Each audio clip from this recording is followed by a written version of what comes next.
என்னோட பேரு பிரியா. எனக்கு இப்போ கல்யாணமாகி ஒரு வருஷம் ஆச்சு. எங்க அப்பாவுக்கு நாங்க 2 பொண்ணுங்க.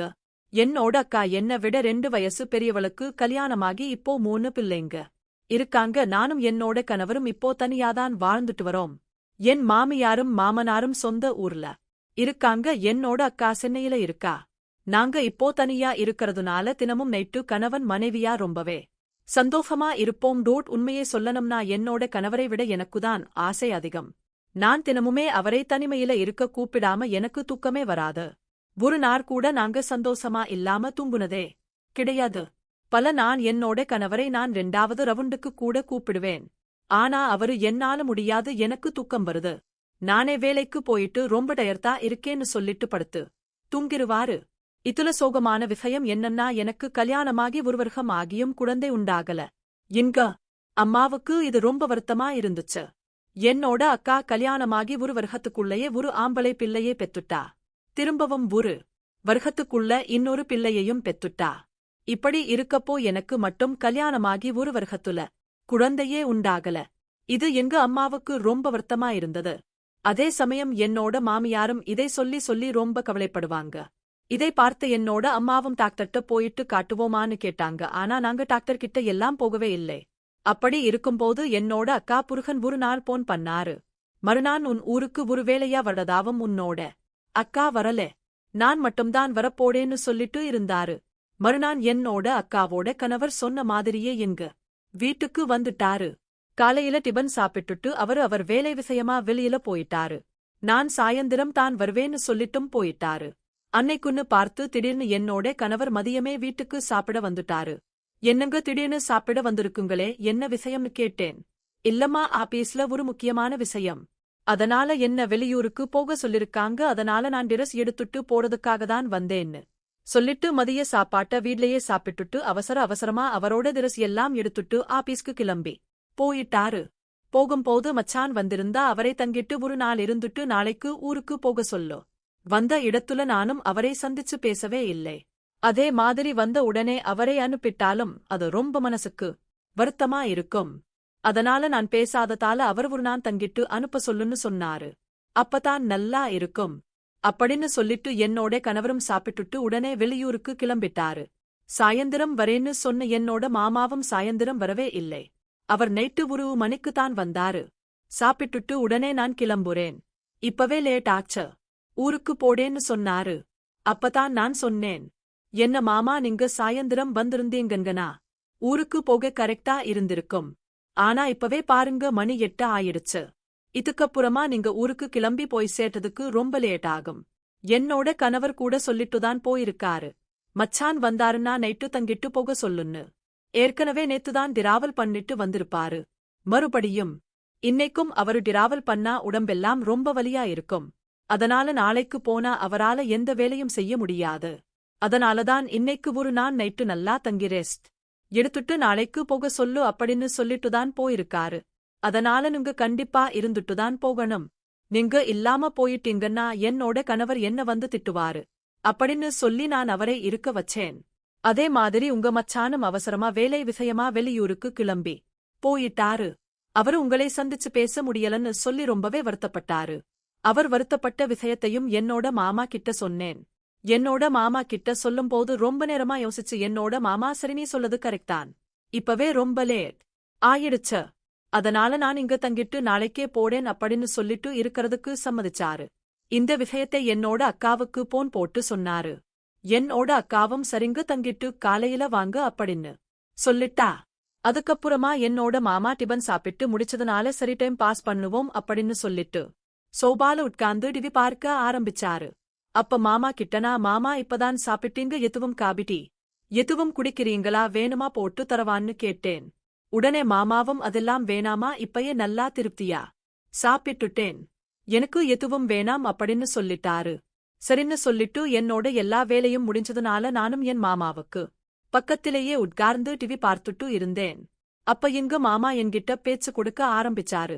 உங்க அம்மா போன வாரம் எங்க வீட்டுக்கு வந்திருந்தாங்கம்மா, உன்னை பத்தி சொல்லி ரொம்பவே கவலைப்பட்டாங்க. ஒரு வருஷமாகியும் உனக்கு குழந்தை பிறக்கலன்னு ரொம்ப கவலைப்பட்டாங்க. உங்க அம்மா நினைச்சுக்கிட்டு இருக்காங்க. நீங்க 2 பேரும் பேசி குழந்தை பெத்துக்கிறத தள்ளி போட்டிருக்குங்க அப்படின்னு நினைச்சுக்கிட்டு இருக்காங்க. என்கிட்ட வந்து சொன்னாங்க, நீங்க அவங்க கிட்ட பேசி அவங்களுக்கு புரிய வைங்கன்னு சொன்னாங்க. அதுக்கு நான் உங்க அம்மா கிட்ட அவங்க படிச்சவங்க கொஞ்ச நாள் போகட்டும், அதுக்கப்புறமா பெத்துக்கலாம்னு நினைச்சிருப்பாங்க, இதுக்கெல்லாம் நீங்க கவலைப்படலாமான்னு நான் உங்க அம்மாவுக்கு அட்வைஸ் பண்ணேன் அப்படின்னு என் மாமா என்கிட்ட சொன்னாரு. இதை கேட்ட உங்க அம்மா என்ன சொன்னாங்கன்னா, என்ன மாப்பிள்ளை நீங்க சொல்லீங்க, நீங்க என்னோட மூத்த மருமகன், என்னோட பொண்ணும் நீங்க படிக்கலையா என்ன, உங்களுக்கு கல்யாணமாகி ஒரு வருஷத்திலேயே குழந்தை பிறக்கலையா, படிப்பு வேற இந்த விஷயம் வேற அப்படின்னு உங்க அம்மா எனக்கே புத்திமதி சொன்னாங்க. நேத்து கூட நான் கிளம்புறதுக்கு முன்னாடி உங்க அம்மாவுக்கு போன் பண்ணி நான் உங்க வீட்டுக்கு வரப்போற விஷயத்தை சொன்னேன். அப்போ உங்க அம்மா என்ன சொன்னாங்கன்னா, மாப்பிள்ள நீங்க போறதுதான் போறீங்க, பிரியாவுக்கு நல்ல புத்திமதி சொல்லிட்டு வாங்க, சட்டு புட்டுன்னு ஒரு குழந்தையே பெத்து கொடுக்க சொல்லுங்க அப்படின்னு என்கிட்ட சொல்லியும் அனுப்புனாங்க அப்படின்னு என்னோட மாமா என்கிட்ட சொல்லிட்டு இருந்தாங்க. அப்படியே எங்க மாமாவும் சொன்னாங்க, பிரியா நீ படிச்சவ, இந்த விஷயத்தை நீ தள்ளி போடலாமா, மச்சான் கிட்ட சொல்லி புரியவை சீக்கிரமா, நல்ல ஒரு குழந்தையே பெத்துக்கோங்க அப்படின்னு என்னோட மாமா எனக்கு புத்திமதி சொன்னாங்க. மாமா எங்களுக்கு குழந்தை பெத்துக்கணும்னு ஆசைதான், ஆனா அது உண்டாக மாட்டேங்குதேன்னு நான் சொன்னேன். அதுக்கு மாமா உடனே ஏன் என்னாச்சு டாக்டர் போய் பார்த்தீங்களா அப்படின்னு சொல்லி கேட்டாரு. ஏதாவது உங்க 2 பேர்ல யாருக்காவது குறை இருக்கா, நீங்க 2 பேரும் டாக்டர் கிட்ட செக் பண்ணனே பார்த்தீங்களா, யாருக்கு பிரச்சனை இருக்கு அப்படின்னும் கேட்டாரு. மச்சானையும் கூட்டிட்டு போனியா, சில நேரங்கள்ல 2 பேருக்கு கூட பிரச்சனை இருக்கலாம்னு சொல்லி எனக்கு அறிவுரையும் சொன்னாரு. உடனே நான் சொன்னேன், டாக்டர் கிட்ட போகலாமாமா, அதுக்கு அவசியமும் இல்லை அப்படின்னு சொன்னேன். இதை கேட்டதும் என்னோட மாமா என்ன சொல்ற, என்ன விஷயம் எனக்கு புரியல, கொஞ்சம் புரியற மாதிரி சொல்லேன் அப்படின்னு சொன்னாரு. அப்ப நான் சொன்னேன், ஒரு விஷயம்தான். என்னோட மாமாவுக்கு பேர் அதிர்ச்சியா இருந்துச்சு. அப்போ எனக்கு அழுகையே வந்துருச்சு. உடனே மாமா வந்து எனக்கு ஆறுதல் சொன்னாரு. அழாதன்னு சொன்னாரு. நான் சொன்னேன், மாமா ஏன் டாக்டர் கிட்ட போகலன்னு நான் சொல்றேன்னு தெரியுமா, நான் சொல்றத கேட்டு நீங்க அதிர்ச்சியாக கூடாது, இந்த விஷயம் என்னோட அப்பா அம்மாவுக்கு கூட தெரிய வேண்டாம் அப்படின்னு சொன்னேன். நான் சொல்றப்பயே என்னோட மாமாவுக்கு அதை கேட்டு பேரதிர்ச்சியா இருந்துச்சு. என்ன அப்படி இவர் சொல்ல போறா அப்படின்னு சொல்லி அவர் ரொம்ப அதிர்ச்சியாவே அதை கேட்டுட்டோ இருந்தாரு. இந்த விஷயத்தை என்னோட அம்மா அப்பா கிட்ட சொல்லிராதீங்க, அவங்களால இதை தாங்கிக்கவே முடியாது அப்படின்னு நான் அவர்கிட்ட சொன்னேன். என்னமா சொல்ற, என்னமா இப்படி பிரச்சனை அப்படின்னு சொல்லி கேட்டாரு. சரி பிரியா, நான் யார்கிட்டையும் சொல்ல மாட்டேன், உன் மேல பிராமிஸ், உண்மையான காரணத்தை நீ சொல்லு அப்படின்னு சொல்லி கேட்டாரு. நான் உன்கிட்ட உண்மையான காரணத்தை வெக்கத்தை விட்டு சொல்றேன் மாமா, நாங்க தினமும் இரவு உண்ணாதான் படுக்கிறோம். என்னதான் அவர் உடம்பு கட்டுமஸ்தான் போல இருந்தாலும் கூட அவரு அந்த விஷயத்துல லாயக்கே இல்ல, அவருக்கு நைட்டு வேலைக்கு லாயக்கே இல்ல மாமான்னு சொன்னேன். என்னமா சொல்ற, எனக்கு கொஞ்சம் புரியற மாதிரி விளக்கமா சொல்லுமா அப்படின்னு சொல்லி மறுபடியும் மாமா கேட்டாரு. அவர் இப்படி கேட்டதும் எனக்கு அழுகை வந்துருச்சு. நானே அழுதுகிட்டு சொல்ல ஆரம்பிச்சேன், மாமா அவர் நல்லவர்தான், என் மேல ரொம்ப பாசம் அதிகம், ஆனா அவரோடது என்ன கற்பமாக்குற அளவுக்கு இருக்காது. அது மட்டும் இல்லாம அவரால 5 நிமிஷத்துக்கு மேல தாக்கு பிடிக்க முடியாது. அப்படியே அவர் கட்டப்பட்டு என் கூட இருந்தாலுமே அதுல அணுக்களே இருக்காது. ஏன் இப்படி இருக்கு என்ன எதுன்னு சொல்லி நம்ம டாக்டர் கிட்ட போகலாம்னு நான் கூப்பிட்டு பார்த்தேன். ஆனா அவர் வர மறுத்துட்டாரு. சரி, நான் ஏன் இவருக்கு இப்படி இருக்கு அப்படின்னு சொல்லி நெட்ல சர்ச் பண்ணி பார்த்தேன். அப்பதான் எனக்கு ஒரு விஷயம் புரிஞ்சது. ஆண்களுக்கு அணுக்கள் அதிகமா இருந்துச்சுன்னா கட்டியா இருக்கும்னு, அணுக்களே இல்லாம இருந்தா ரொம்ப தண்ணி மாதிரி இருக்கும்னு சொல்லி போட்டிருந்துச்சு. அப்பதான் நான் புரிஞ்சுக்கிட்டேன், என்னோட கணவருக்கு அந்த பிரச்சனை இருக்கு, அதனாலதான் குழந்தையே உருவாக முடியல அப்படின்னு சொல்லி நான் புரிஞ்சுக்கிட்டேன். அப்படின்னு என்னோட மாமா கிட்ட சொல்லி கதறி கதறி அழுதேன். இப்படி இருக்கும்போது எப்படி மாமா எனக்கு குழந்தை பிறக்கும்? நானும் அவரை ஹாஸ்பிட்டலுக்கு கூப்பிட்டா கூட அவர் வரமாட்டேங்கிறாரு. அவர்கிட்ட உங்களுக்கு ஆண்மையே இல்ல, உங்களுக்கு அணுக்களே இல்ல அப்படின்னு சொல்ல தெரியும். எனக்கு இல்லே, அது அவரே வந்து தெரிஞ்சுக்கணும். ஆனா அவரு அதுல கவனமே செலுத்த மாட்டேங்கிறாரு. அவரே பொறுத்தவரைக்கும் அவர் ஆரோக்கியமாதான் இருக்காரு. தான் ஒரு ஆம்பளை அப்படிங்கிற நினைப்புதான் அவருக்குள்ளேயே இருக்கு. இந்த நம்பிக்கையை நான் எப்படி மாமா உடைக்க முடியும்? அவர்கிட்ட போய் நீங்க ஆம்பளையே இல்லைன்னு என்னால எப்படி சொல்ல முடியும்? என் மேல அன்பாவும் பாசமாவும் இருக்காரு. அப்படிப்பட்ட மனுஷனோட மனசை நோகடிக்க நான் விரும்பல மாமா அப்படின்னு சொல்லிட்டு அழுதுகிட்டே இருந்தேன். அப்ப என்னோட மாமா என்கிட்ட வந்து அழாத்தமா அப்படின்னு சொல்லி எனக்கு ஆறுதலும் சொன்னாரு. அப்ப நான் அவர் மேல சாஞ்சிக்கிட்டேன். அப்ப அவரு என்னோட கண்ணெல்லாம் துடைச்சு விட்டாரு. ஆறுதலா சில வார்த்தைகளையும் சொன்னாரு. அப்படியே சொல்லிட்டு இருக்கும்போது நான் இன்னும் கொஞ்சம் படம் கொடுத்து அவர் மேல சாஞ்சுக்கிட்டேன். அப்ப நான் அழுதுகிட்டே என்னோட மாமா கிட்ட ஒரு விஷயத்தை சொன்னேன். மாமா, நான் சொல்றேன்னு தப்பா எடுத்துக்காதீங்க, வாயை அடைக்கிறதுக்கு நீங்க நினைச்சா எனக்கு உதவி செய்ய முடியும்னு சொன்னேன். என்னம்மா சொல்ற, எனக்கு புரியலையே, புரியற மாதிரி சொல்லு அப்படின்னு சொன்னாரு. இல்ல மாமா, நீங்க நினைச்சா எனக்கு ஒரு குழந்தையை கொடுக்க முடியும் அப்படின்னு சொன்னேன். இதை கேட்டதும் என்னோட மாமா அதிர்ச்சியாகிட்டாரு. என்ன இப்படி எல்லாம் பேசுற, இந்த மாதிரி எண்ணத்துல என்கிட்ட நீ பழகாத அப்படின்னு கோவப்பட்டாரு. இல்ல மாமா, என்னோட நிலைமையே நீங்கதான் புரிஞ்சுக்கணும். இந்த விஷயத்தை நான் என் அப்பா அம்மா கிட்ட கூட நான் சொல்லல. அவங்க மனசு நோக்குவாங்க. இப்ப அவங்களுக்கு இருக்கக்கூடிய ஒரே பிரச்சனையே எனக்கு குழந்தை இல்லைங்கிறது தான். என்னோட மாமனார் மாமியாருக்கும் அதே பிரச்சனைதான். எனக்கு குழந்தை இல்லைன்னு என்னோட கணவரை ஹாஸ்பிட்டலுக்கு கூப்பிட்டா கூட அவர் வரவும் மாட்டேங்கிறாரு. அவரை பொறுத்தவரைக்கும் அவர் ஒரு ஆண்மகன் அப்படிங்கிற நினைப்புதான் அவர்கிட்ட எப்பவுமே இருக்கு. இப்படி இருக்கும்போது எல்லா இடத்திலையும் இந்த பிரச்சனையே சமாளிக்கிறது நான் மட்டும்தான். நான் ஏன் இவ்வளவு கட்டப்படணும்? நீங்க நினைச்சீங்கன்னா அந்த பிரச்சனையில இருந்து என்னால வெளியே கொண்டு வர முடியும் அப்படின்னு சொல்லி நான் கெஞ்சினேன். ஆனா என்னோட மாமாவும் என்னோட அக்காவுக்கு எல்லாம் துரோகம் பண்ண முடியாது. நீ வந்து என்கிட்ட இந்த மாதிரி ஒரு எண்ணத்துல நீ பழகாதே. நான் இன்னும் கொஞ்ச நேரம் இங்க இருந்தா நடக்கக்கூடாதது எல்லாம் நடந்துரும் போல. நான் இங்க இருக்கிறதே முதல்ல தப்பு. நான் இப்ப உடனே கிளம்புறேன் அப்படின்னு சொல்லிட்டு என்னோட மாமா வீட்டை விட்டு கிளம்புறதுக்கு உடனே பெட்டி பிடிக்க எல்லாம் எடுத்துக்கிட்டு கிளம்ப முயற்சி பண்ணாரு.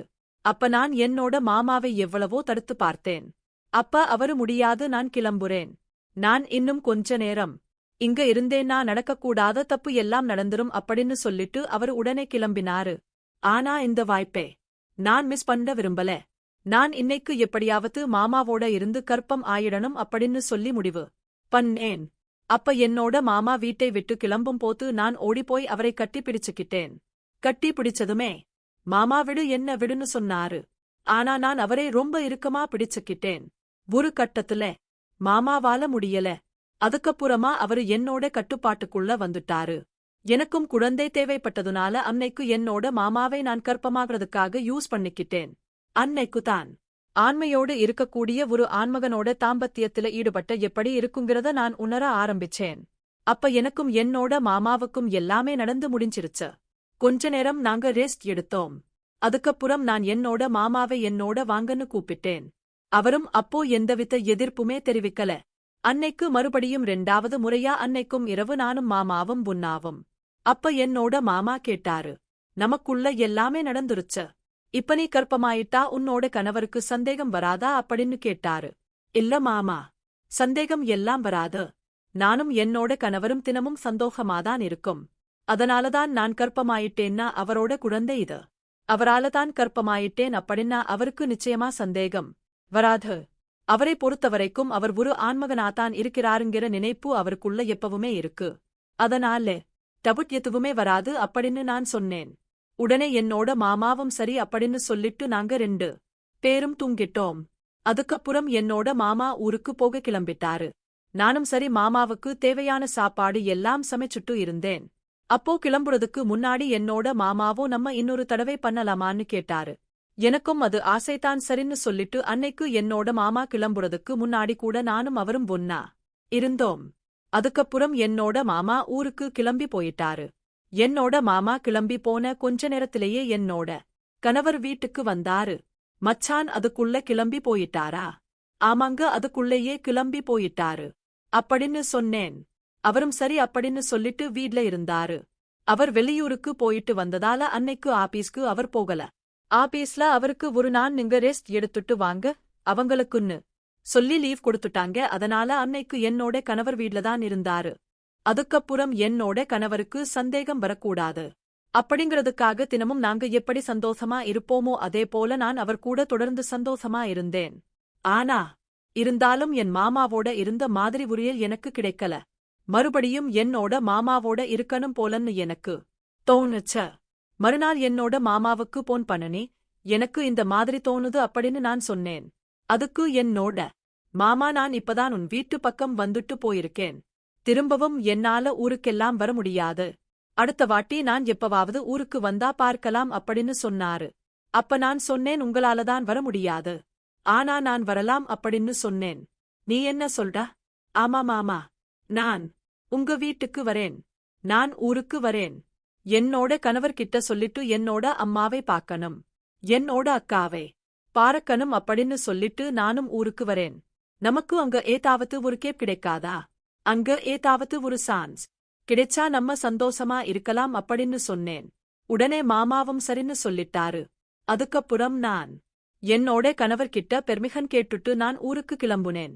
நான் கிளம்பும் போதே என்னோட மாமா கிட்ட சொன்னேன். நான் காலையில ஊருக்கு வந்து இறங்குவேன். என்ன நீங்கதான் வந்து பிக்கப் பண்ணணும்னு சொன்னேன். மாமாவும் சரின்னு வந்து என்ன பிக்கப் பண்ணிட்டேன் அப்படின்னு சொன்னாரு. அப்போ எங்க மாமா எனக்காக காலையிலேயே பஸ் ஸ்டாத்துல வந்து காத்துக்கிட்டு இருந்தாரு. அப்ப நான் என் மாமா கிட்ட சொன்னேன், நம்ம இப்போ நேரா வீட்டுக்கு போக வேண்டாம். பக்கத்துல ஏதாவது ரூம் இருந்துச்சுன்னா அங்க கொஞ்ச நேரம் போய் தங்கிட்டு வீட்டுக்கு போவோம். 1 மணி நேரம் லேட்டா போவோம். அக்கா ஏன் லேட்னு கேட்டா பஸ் பிரேக் தவன் இல்ல அப்படின்னா லேட் அப்படின்னு ஏதாவது ஒரு காரணத்தை சொல்லிக்கலாம் அப்படின்னு சொன்னேன். உடனே அதுக்கு மாமா சிரிச்சுக்கிட்டே சரி போலாம் வா அப்படின்னு சொல்லி பக்கத்துல இருந்த ஒரு ரூமுக்கு கூட்டிட்டு போனாரு. அங்க போயிட்டு நாங்க 2 பேரும் மறுபடியும் சந்தோஷமா இருந்தோம். அதுக்கப்புறம் எங்க மாமா வீட்டுக்கு கூட்டிட்டு போனாரு. நான் எப்பவும் போல என்னோட அக்காவை இருந்து என்னோட அம்மாவை பார்த்துட்டு ஒரு 2 நாள் சந்தோஷமா இருந்தேன். அதுக்கப்புறம் மறுபடியும் எங்க மாமா என்ன பஸ்ஸுக்கு ஏத்திவிட அப்படின்னு சொன்னாரு. அன்னைக்கு என்னோட மாமா கிட்ட நான் முன்னாடியே சொல்லிட்டேன், எனக்கு நைட் மணிக்குதான் பஸ். ஆனா நான் ஈவினிங் மணிக்கே பஸ் ஏற போறதா எல்லார்கிட்டயுமே சொல்லிட்டேன். அதே மாதிரி நீங்களும் என்ன மணிக்கே பஸ் ஸ்டாண்ட்ல கொண்டு விட்டுருங்க. நீங்க அப்படியே என்ன பஸ் ஸ்டாண்ட்ல விட்டுட்டு ஒரு வேலை விஷயமா யாரையோ பார்க்க போறேன்னு அக்கா கிட்ட சொல்லிருங்க. நம்ம பஸ் ஸ்டாண்டுக்கு போகிற மாதிரி சீக்கிரமாவே போயிட்டு மறுபடியும் அந்த ரூம்ல ஒரு 2 மணி நேரம் இருந்துட்டு சந்தோஷமா இருந்துட்டு என்னப்ப சேர்த்து விட்டுருங்கன்னு நான் மாமா கிட்ட சொன்னேன். அதுக்கு மாமாவும் அதே மாதிரி சரின்னு சொல்லிட்டு என்னோட அக்கா கிட்ட போய் சொல்லிட்டு என்னப்ப சேர்த்தி விடுறேன்னு சொல்லி என்ன கூட்டிட்டு போயிட்டு திரும்பவும் அதே ரூம்ல நாங்க கொஞ்ச நேரம் சந்தோஷமா இருந்தோம். அதுக்கப்புறமா என்னப்ப சேர்த்தியும் விட்டாரு. அந்த மாசத்திலேயே நான் கர்ப்பமும் ஆனேன். எனக்கும் அழகான ஒரு ஆள் குழந்தை பிறந்துச்சு. அந்த குழந்தை பார்க்க என்ன மாதிரியே இருந்துச்சு. துளி கூட என்னோட மாமா மாதிரி இல்ல. அதனால என்னோட கணவருக்கும் சந்தேகம் வரல. என்னோட கணவரும் அவராலதான் நான் கர்ப்பமானேன் அப்படின்னு நினைச்சுக்கிட்டு இருந்தாரு. அதுக்கப்புறம் அடிக்கடி என்னோட மாமா எப்பெல்லாம் என் ஊருக்கு வராரோ அப்ப எல்லாம் என்னோட வீட்ல தங்கிட்டுதான் போவாரு. இப்படியே எங்களோட தகாத உறவும் தொடர ஆரம்பிச்சது. என்னோட கணவருக்கு சந்தேகம் வரக்கூடாதுங்கிறதுக்காக நான் மறுபடியும் என்னோட மாமாவாலேயே கர்ப்பமாகி மீண்டும் ஒரு பெண் குழந்தையையும் பெத்துக்கிட்டேன். அதனால என்னோட கணவனும் அவராலதான் நான் கர்ப்பமாகி 2 குழந்தையை பெத்துக்கிட்டேன்னு சந்தோஷப்பட்டாரு. அவருக்கு என் மேல துளி கூட சந்தேகமும் வரல. இப்படியே ஒரு நான் என்னை பார்க்கறதுக்காக என்னோட அம்மாவும் அப்பாவும் வந்திருந்தாங்க. அவங்க வந்து என்னோட குழந்தை கூட சந்தோஷமா விளையாண்டுட்டு இருந்தாங்க. அதுக்கப்புறம் நாங்க எல்லாருமே ஒண்ணா உட்கார்ந்து சாப்பிட்டோம். அந்த நேரத்துல என்னோட அம்மாவும் அப்பாவும் ஊருக்கு கிளம்புறதா சொன்னாங்க. அப்போ என்னோட கணவரும் நானே என்னோட கார்ல உங்களை கூட்டிட்டு போயிட்டு பசேத்தி விடுறேன், நானே உங்களை வழியனுப்பி வைக்கிறேன்னு சொல்லிக்கிட்டு இருந்தாரு. என்னோட அம்மா அப்பாவை அவர் கூட்டிட்டு போனாரு. ஆனா போற வழியில ஒரு எதிர்பாராத விதமா ஒரு விபத்து ஏற்பட்டுருச்சு. அந்த விபத்துல என்னோட அம்மா அப்பாவும் என்னோட கணவரும் சம்பவ இடத்திலேயே இறந்துட்டாங்க. இந்த விஷயத்தை கேள்விப்பட்டேனா ரொம்பவே அதிர்ச்சியாகிட்டேன். என்னோட கணவரோட உடலை கட்டிப்பிடிச்சு கதறி அழுதேன். என்னதான் என்னோட அக்காவோட கணவர் கூட நான் தகாத உறவுல இருந்தாலும் கூட நான் என்னோட கணவர் மேல அன்பாவும் பாசமாவும் இருந்தேன். அவரும் என் மேல அன்பாவும் பாசமாவும் இருந்தாரு. எனக்கு தேவையான எல்லாத்தையுமே வாங்கி தருவாரு. எனக்கு இதெல்லாம் பிடிக்குங்கிறத என்னோட கணவருக்கு நல்லாவே தெரியும். என்னோட அந்த அளவுக்கு நெருக்கமாவும் அன்பாவும் இருந்தாரு. இப்படி ஒரு விஷயம் நடக்கும்னு நான் நினைச்சு கூட பார்க்கல. இது எனக்கு பேர் அதிர்ச்சியே கொடுத்துச்சு.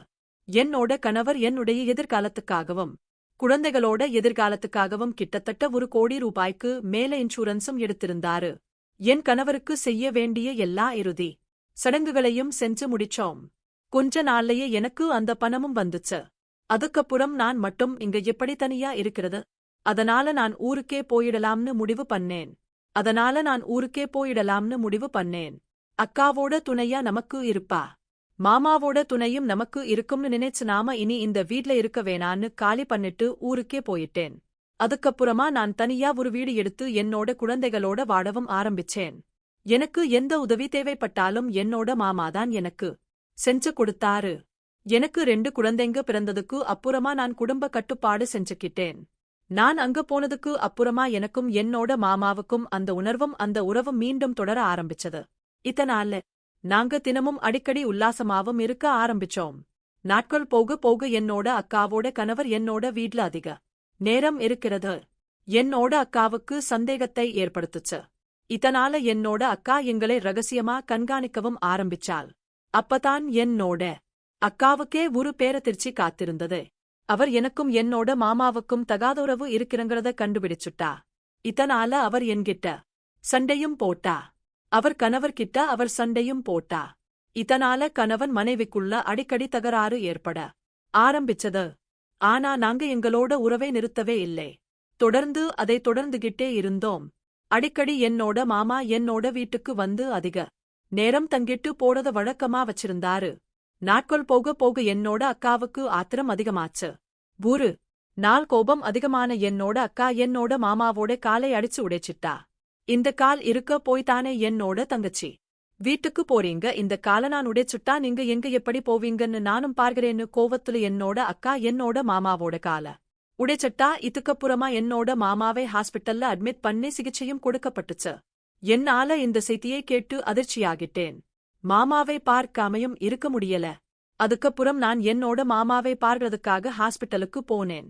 என்ன ஹாஸ்பிட்டல்ல பார்த்ததுமே என்னோட அக்காவுக்கு கடுமையான கோபமும் வந்துச்சு. அவ ஹாஸ்பிட்டல்லையே என்கூட கடுமையா சண்டையும் போட்டா. அதுக்கப்புறம் நானும் வீட்டுக்கு வந்துட்டேன். கொஞ்ச நாட்கள் என்னோட மாமாவை நான் சந்திக்க முடியல. மாமாவோட கால் குணமாகுற வரைக்கும் நாங்க சந்திக்கவே இல்லை. அதுக்கப்புறம் என்னோட மாமாவுக்கு காலம் குணமாச்சு.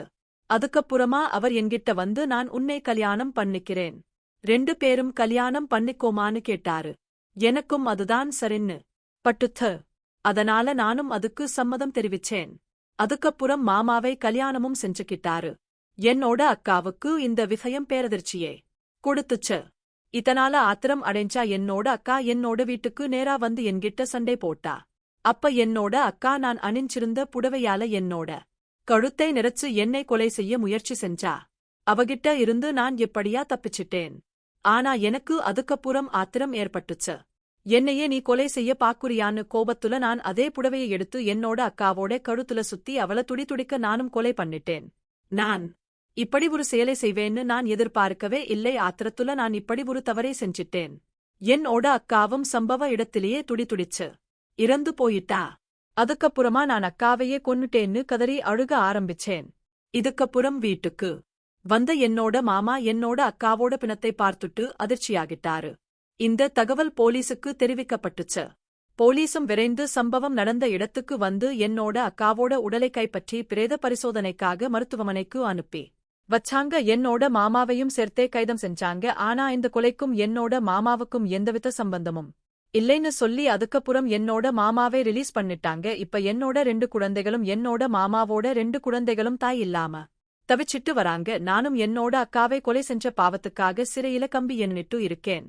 4 குழந்தைகளை வளர்க்க முடியாம என்னோட மாமா இப்போ கட்டப்பட்டுட்டு இருக்காரு. இந்த சம்பவம் எங்க பகுதியில பேர் அதிர்ச்சியை ஏற்படுத்துச்சு. குழந்தைக்காக நான் என் மாமா கூட ஏற்படுத்திக்கிட்ட உறவு கடைசியில என்னோட அக்காவையே என்னால கொலை செய்ய வைக்கக்கூடிய அளவுக்கு போயிடுச்சு. இப்ப நான் என் மாமா கூட சந்தோஷமா வாழ முடியாமையும் என்னோட குழந்தையை வளர்க்க முடியாமையும் சிறையில தினம் தினம் நரக வேதனையை அனுபவிச்சுட்டு இருக்கேன். இந்த கதை பத்தின கருத்துக்களை கீழே இருக்க கமெண்ட்ஸ்ல ஷேர் பண்ணுங்க. இது போன்ற கதைகள் கேட்க பிடிக்கும் அப்படின்னா மறக்காம நம்ம சேனலை சப்ஸ்கிரைப் பண்ணிக்கோங்க. அடுத்த இன்னொரு கதையில சந்திக்கலாம். நன்றி.